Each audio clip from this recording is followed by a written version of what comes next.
तो आज आप लोग के सामने एक नया टॉपिक लेकर आए हैं जो है अलंकार। ये बोर्ड एग्जाम के लिए कितना इंपॉर्टेंट है वो आप भी जानते हैं। इससे कम 3 से 4 नंबर का प्रश्न पूछा जाता है। आपके सिलेबस में था वाच्य था, वो कंप्लीट हो चुका है। अगर आप रचना, वाक्य की रचना किस तरह से करते हैं वो हो गया, और एक इससे 3 से 4 नंबर के क्वेश्चन पूछे जाते हैं। तो हम समझते हैं आसानी शब्दों में, हम 30 मिनट से ज्यादा समय नहीं लगेगा और आपको क्विक रिवीजन हो जाएगा, जिससे आप आसानी से इसके शॉर्ट तरीकों को भी आपको समझा देंगे। लेकिन आपको स्थिर से 30 मिनट आपको देखना पड़ेगा और समझने का प्रयास कीजिए। सबसे पहले समझते हैं कि अलंकार होता क्या है। हमारा टॉपिक है अलंकार। अलंकार है, जब हम काव्य खंड पढ़ रहे थे तो काव्य खंड में अलग अलग लय के साथ हम शब्दों का उच्चारण कर रहे थे, और उन शब्दों का उच्चारण करते समय हम उस लय को किस भाषा में बोल रहे थे, या हम उसमें शब्दों को जोड़कर उसे और सुंदर बना रहे थे। तो वो जो वाक्य को जो है सुंदर बनाने का, जो शब्दों का और उनके अर्थ के द्वारा अगर हम सुंदर बनाते हैं तो वही है अलंकार। ठीक है, अब देखते हैं ये होता क्या है अलंकार। तो अलंकार का अर्थ होता है सजाना या आभूषण। आभूषण मतलब श्रृंगार, सिंपल सा है। अगर किसी चीज को हम लिखते हैं, किसी पंक्ति में कोई शब्द के द्वारा हम पद को तैयार करते हैं, मतलब शब्द नहीं पद होता है, जो पद से ही सब पूरा वाक्य बन जाता है। तो अगर हम उसमें देखते हैं शब्दों का जो चयन करते हैं उससे ही अलंकार बनता है। तो जो शब्द काव्य की शोभा बढ़ाते हैं उसे अलंकार कहते हैं। यहाँ तक तो क्लियर हो गया, मतलब काव्य की शोभा। जैसे अब इसकी बात करते हैं, इसके भेद की बात करते हैं। ये मुख्यतः 2 तरह के होते हैं। एक पहला है शब्दालंकार, दूसरा है अर्थालंकार।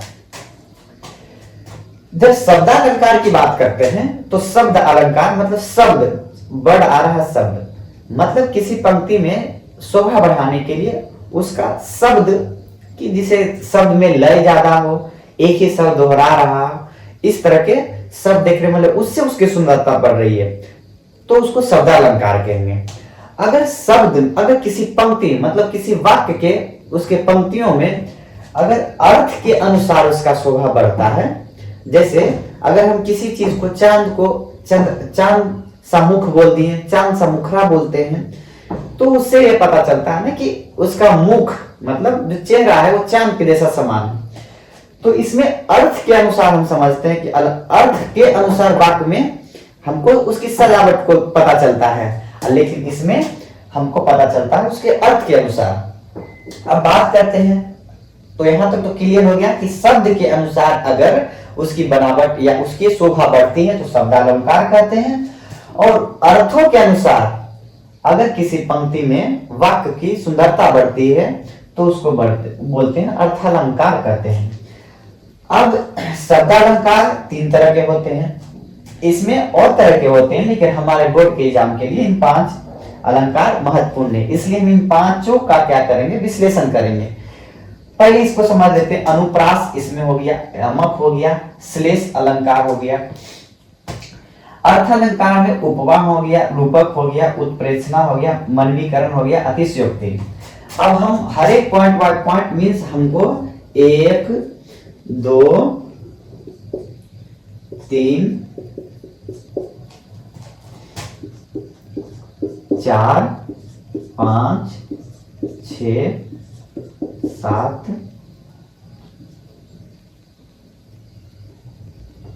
6 7 और इतना 8 अलंकार को हम लोग अब विशेष डिटेल में पढ़ेंगे। तो बाकी से आपको 10 से 15 मिनट लगेगा, हम आसानी शब्दों में और फिर लास्ट में शॉर्ट तरीका से किस तरह से इसको जानेंगे, पहचानेंगे और एग्जाम में आएगा तो हम मैक्सिमम से मैक्सिमम नंबर किस तरह से लाएंगे इसको भी हम जानने का।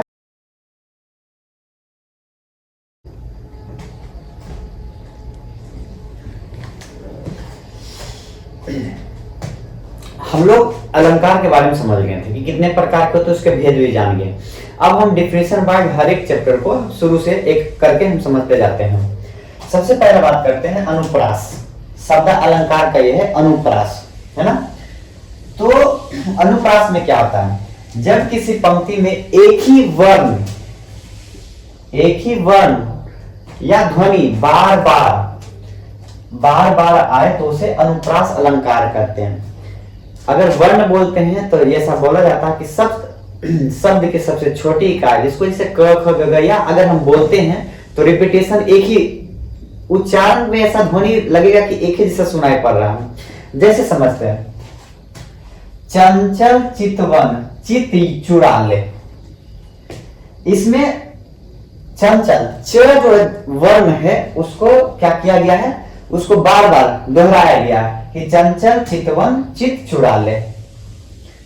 फिर दूसरा बात उदाहरण समझते हैं, इसमें च वर्ण को क्या क्या है, उसको रिपीटेशन किया गया है। जब दूसरा उदाहरण देखते हैं तो मधुर मधुर मुस्कान मोह, मधुर मधुर मुस्कान मोह। इसका मतलब है कि मधुर मधुर मुस्कान मोह जब बोलते हैं तो म वर्ण का रिपीटेशन मतलब बार बार दोहराया गया है। अगर जब किसी वर्ण को या ध्वनि एक जैसा सुनाई पड़े या दोहराया जाए तो वो अनुप्रास अलंकार की श्रेणी में आता है। फर्स्ट अब दूसरा समझते हैं, अमक अलंकार। अमक अलंकार इसमें समझते हैं किसी पंक्ति में एक शब्द बार बार आए, मतलब एक ही शब्द बार बार आए लेकिन हर बार अलग अर्थ दे। मतलब शब्द एक ही पंक्ति में शब्द एक ही रहेगा लेकिन वो कई बार आएगा, लेकिन हर जगह उसका अर्थ बदल जाएगा,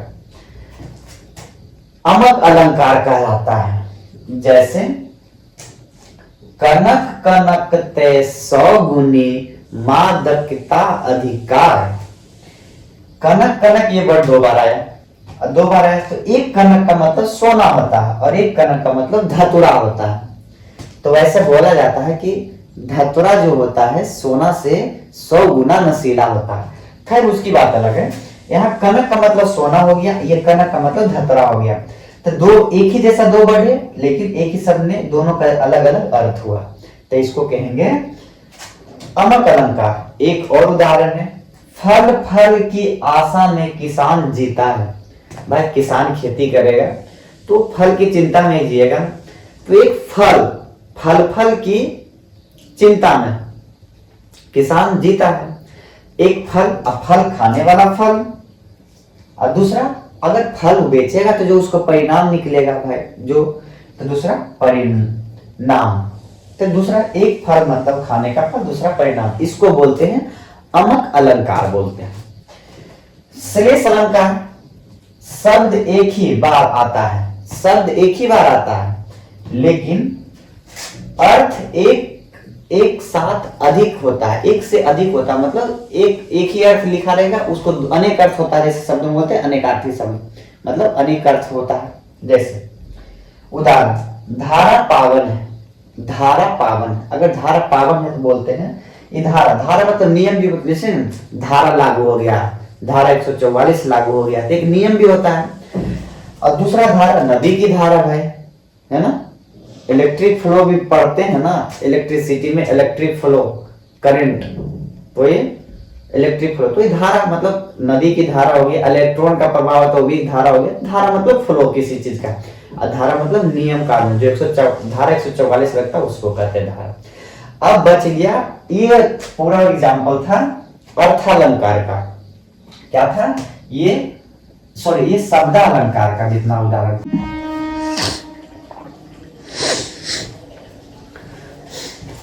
अब देखिए, अब हम अलंकार में अर्थालंकार के बारे में समझते हैं। ठीक है, 3 गो पढ़ लिए हैं, अब चौथा समझते हैं अर्थालंकार। क्योंकि इसमें अब जो भी चीज हम मतलब किसी भी पंक्ति की सुंदरता, उसके अर्थों के मतलब शब्द के अर्थ जो मिलेगा उसके आधार पर जो हमारा वाक्य रहेगा या पंक्ति जिसको कहते हैं, कविता में पंक्ति ही प्रयुक्त होता है ना, तो पंक्ति की सुंदरता उसके अनुसार देखते हैं सजावट में किस प्रकार देखने को मिलता है। सबसे पहला है उपमा अलंकार। उपमा अलंकार, जब किसी वस्तु की तुलना जैसे सा, के समान, की तरह के शब्दों से हो, उसे उपमा अलंकार कहते हैं। मेन चीज क्या है इस उपमा अलंकार में कि जैसे अगर तुलना कर रहे हैं तो मेरे जैसा वो है, सा मुंह के समान, की तरह, इस तरह के अगर शब्द जो देखने को मिलेगा वो उपमा अलंकार कहलाएगा। उदाहरण देखते हैं। उसका मुख चांद सा सुंदर है। अब भाई जो हम परिभाषा पढ़े उसके अनुसार समझते हैं कि हम उपमा अलंकार पहचाने कैसे, क्योंकि ऑब्जेक्टिव क्वेश्चन आएगा एग्जाम में, तो हम दिमाग लगाएंगे कि तुलनात्मक हो रहा क्या, जैसे वाला शब्द है क्या, यह सा है, के समान है। तो देखिए अगर वाक्य दिया रहेगा कि उसका मुख चांद सा सुंदर है, ये किस तरह के अलंकार के उदाहरण है।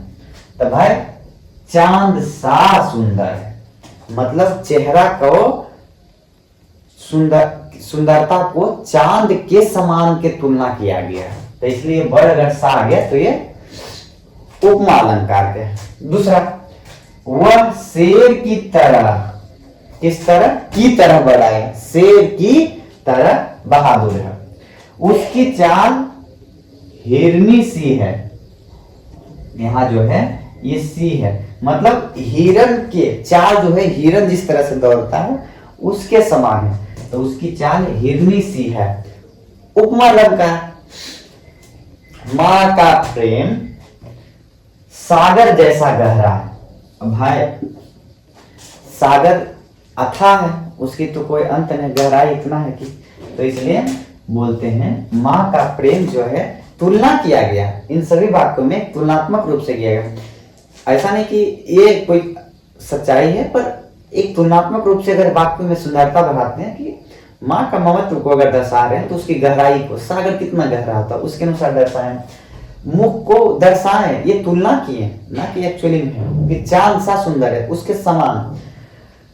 अब वह शेर की तरह बहादुर, शेर जिस तरह से बहादुर है उसके समान उसको बताएं कि नहीं, उसकी जो बहादुरी है ना उसके जैसा हिम्मत वाला है। चाल, अगर चाल को बताएं तो वो दौड़ता है ना भाई, तो हिरन की तरह एकदम पलक झपकते भाग जाता है। अब सागर हो जाएगा और इसी बार नंबर भी दे जाएगा। दूसरा समझते हैं रूपक अलंकार। रूपक अलंकार, जब उपमेय और उपमा, ये जब हम शब्द पढ़ रहे थे तो समास पढ़ रहे थे तब भी बताए थे आपको, जब क्लास में आप लोग को बताया था समास पढ़े थे। उपमेय और उपमा में क्या होता है, को एक ही मान लिया जाए, मतलब जिसको तुलना कर रहे हैं उसको, जिससे तुलना किए दोनों को बराबर मान लिए, यानी तुलना सीधे कर दी जाए, उसे रूपक अलंकार कहते हैं। यहां तुलना कर रहे थे, यहां इसको डायरेक्ट मान लेंगे जिससे तुलना कर रहे हैं कि उसका मुख चांद है, तो ऐसा। अब एक शब्द आपको इसमें नया चीज देखने को मिला कि उपमेय किसको कहते हैं और उपमान किसको कहते हैं। उपमेय किसको कहते हैं, उपमान। तो सिंपल से देखें, उपमेय जिसकी तुलना हो रही हो, अगर मेरा चेहरा का तुलना हो रहा है तो ये जिसकी तुलना हो रही हो वो है उपमेय, और जिससे तुलना हो रही है, जिससे तुलना हो रही है ये उपमान। अब जिसकी तुलना, उसका मुख का है तुलना चांद से हो रहा है ना, जिसकी तुलना हो रही हो, अब इसकी तुलना होती है उपमेय है, अब किससे हो रहा है, चांद से, तो उपमान हो गया। अब सीधे कि मतलब ये दोनों को मर्ज कर दिया गया, हटा दिया गया, और डायरेक्ट क्या आ गया, उसको हटाकर की तुलना नहीं, डायरेक्ट तुम वही हो, ये कहने का सेंस है। जैसे उदाहरण से समझते हैं, जीवन सागर, जीवन सागर है, डायरेक्ट मतलब सागर का मतलब विस्तृत है, गहराई है, सब कुछ इसमें देखने को मिलता है। तो जीवन सागर, इसको सागर के समान नहीं माना, इसको जैसे नहीं माना, डायरेक्ट मान लिया कि जीवन सागर है, विस्तृत है, विस्तार है, गहराई है, सब कुछ है सागर। बालक देश का भविष्य है, बालक देश का भविष्य है, मतलब कर्मधार है कि आपके कंधों पर देश को सौंपा जाएगा। मतलब सब कुछ बालक, मतलब कि आप जिस तरह से हमारी पढ़ाई लिखाई होती है, आपको पढ़ा जाता है, तो वो तरह कर्मधार उसको माना जाता है। माँ ममता की मूर्त है, मतलब जो ममत्व की भावना अगर किसी में दर्शाया जाता है तो डायरेक्ट ये बताया जाता है कि माँ में ही होती है, इस तरह का। गुरु ज्ञान के सूर्य, गुरु ज्ञान के सूर्य है, मतलब सूर्य के समान जिस तरह से तपता है, जलता है, लेकिन लोगों को प्रकाशित देता है, वैसे ही गुरु को मानने गया कि नहीं, ज्ञान के सूर्य है, मतलब मेहनत करके, मतलब अपने अधिक से अधिक, आपसे अधिक ज्यादा मल्टीपल्स इधर, मतलब एक मेहनत करके और कम शब्दों में, आसानी शब्दों में बताने का प्रयास करते हुए गुरु। अब बच गया हम लोग 5 बच गए, 3 गो और बच गया, 3 को इसके बाद हम पढ़ते हैं, है ना।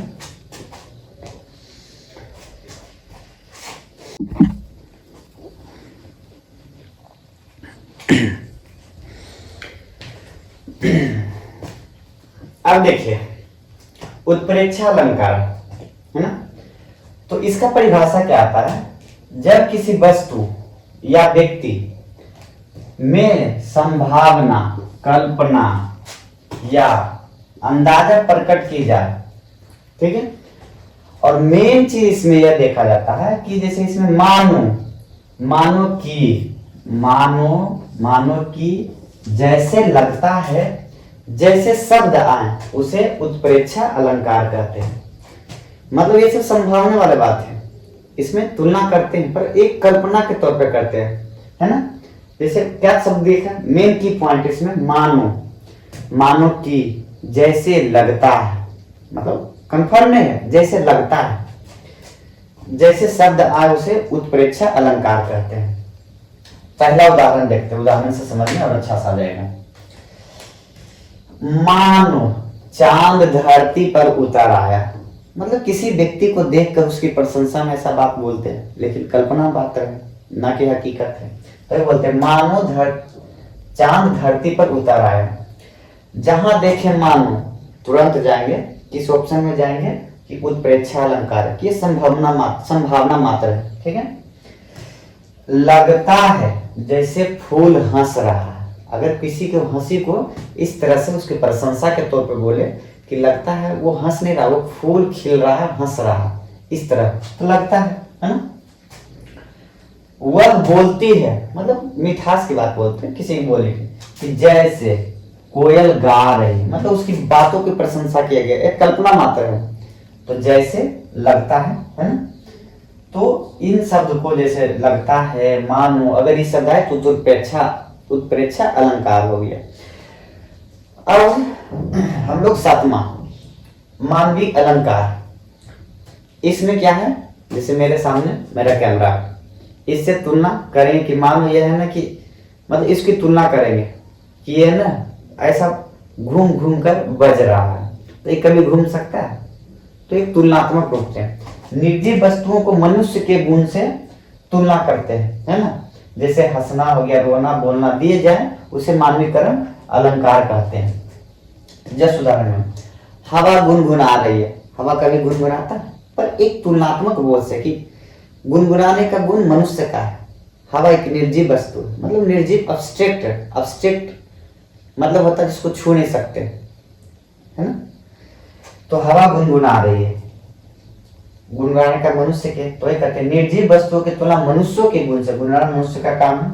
तो इसमें अगर तुलनात्मक सेंस दोहराना, क्या हो रहा पहचानने के लिए कि तुलना करते हैं, इसका शॉर्ट फॉर्म में हम सब देंगे, अगला एक शॉर्ट फॉर्म सबका बना देंगे, किस तरह से जानेंगे। पहले पैर झूम झूम कर नाच रहे, पैर कभी नाच सकता है झूम झूम कर, लेकिन एक तुलनात्मक तौर पर कि नाचने का, गाने का, ये सब गुण मनुष्य का है, निर्जीव वस्तु का नहीं, सजीव वस्तु का। बादल रो रो कर बरस रहा है, भारत बरस रहा है, लेकिन रो रो कर क्या बरसेगा। अब लास्ट है अतिशयोक्ति अलंकार। जब किसी बात को बहुत चढ़ा बढ़ा कर बताया जाता है तो उसको अतिशयोक्ति अलंकार कहते हैं। बढ़ा चढ़ाने मतलब कि जो संभव नहीं है, अवसर हो ही नहीं सकता, तो उसको बढ़ा चढ़ा कर, जैसे उसने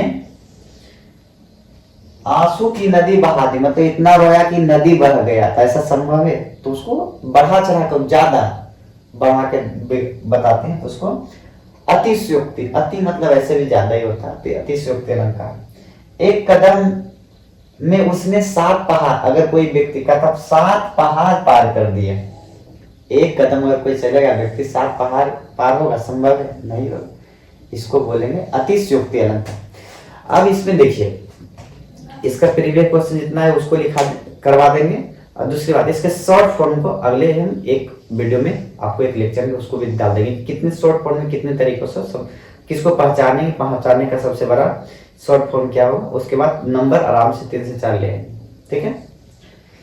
तो आपको कैसा भी लगेगा कमेंट करके जरूर हमको बताइएगा, जिससे कि आपको हम और अच्छे लेक्चर तैयार करके दें और आपको आसानी से नंबर आते रहें। और भी कमेंट में ये भी दिखिएगा कि कौन से चैप्टर के आपको जरूरी है। हम क्विक रिवीजन आपको 30 मिनट का है, 30 मिनट का देते रहेंगे, उससे आपका एग्जाम में बहुत आसान होगा करने में। इसलिए थैंक यू।